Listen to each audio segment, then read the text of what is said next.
Você sabia que o consumo médio de açúcar pelo brasileiro por ano chega a 50 quilos? 50 quilos de açúcar por pessoa são consumidos por ano. Se a gente for avaliar com cuidado esse dado, a gente vai perceber que existe realmente um excesso de consumo. E sabe onde mora o perigo aí? Não necessariamente no açúcar de adição, ou seja, aquele açúcar de mesa que você utiliza para adoçar o suco, o café, mas principalmente o açúcar que está escondido em alguns alimentos industrializados. Não só os doces, em que a gente sabe que obviamente tem um excesso de açúcar, mas biscoitos em geral, enfim, que tem açúcar na sua elaboração.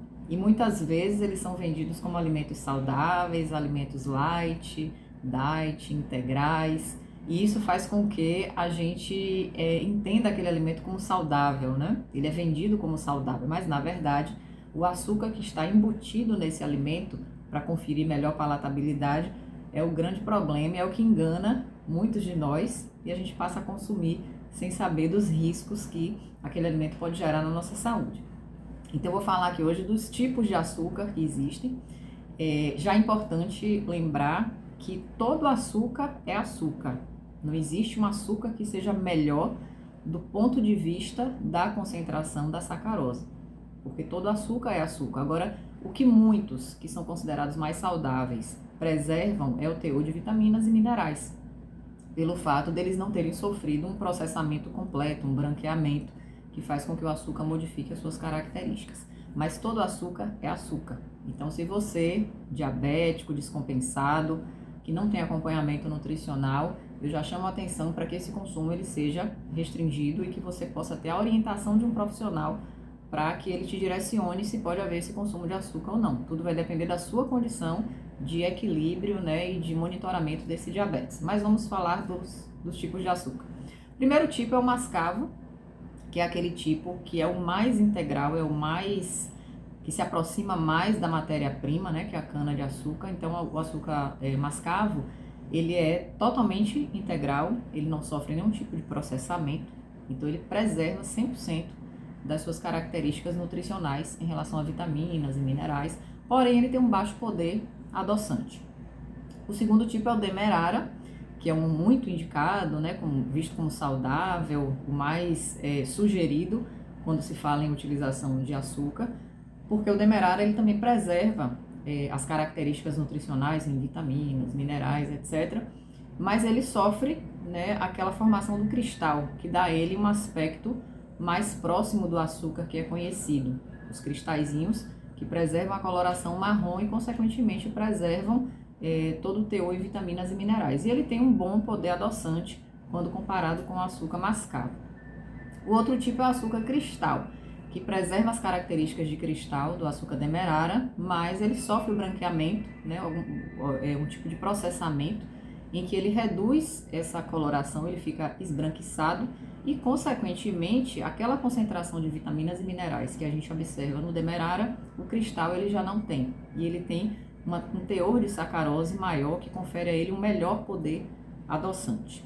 O outro tipo é o açúcar de confeiteiro, que aí já é o cristal que sofreu refinamento, então ele fica bem fininho, ele concentra bastante o teor em sacarose, então ele tem um poder adoçante bem maior.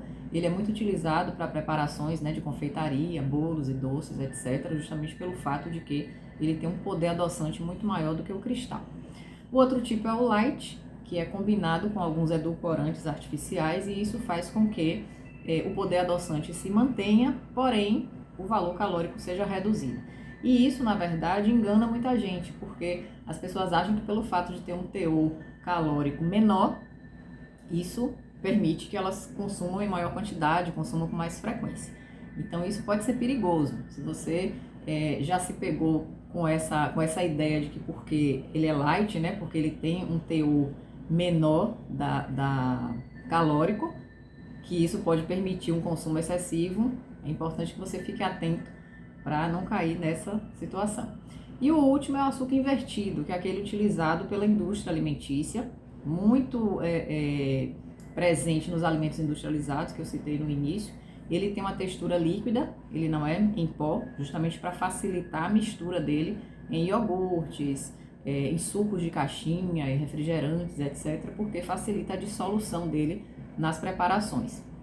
Então esse açúcar invertido, ele é amplamente utilizado nos alimentos industrializados, além dos corantes, obviamente, dos conservantes. Então a gente precisa ficar atento para dar mais valor ao açúcar naturalmente presente nos alimentos, como por exemplo as frutas, que tem o açúcar natural e obviamente pelo fato da fruta estar integral, ela preserva as fibras, vitaminas e minerais. Então é muito mais vantagem que a gente busque nos alimentos naturais esse valor, vamos dizer assim, calórico mais saudável, né, que tem a presença do açúcar natural do alimento, e evitar o máximo possível todo o açúcar de adição nas preparações, consumir bastante entre você e sua família o consumo de açúcar.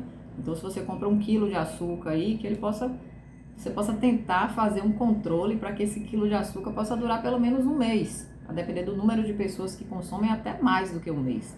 Um dia eu fiz uma pesquisa aqui nos stories do Instagram para perguntar para as pessoas em quanto tempo dura 1 quilo de açúcar na casa delas, né? Então as respostas foram as mais variadas e tiveram pessoas que me responderam que em uma semana consomem 1 quilo de açúcar.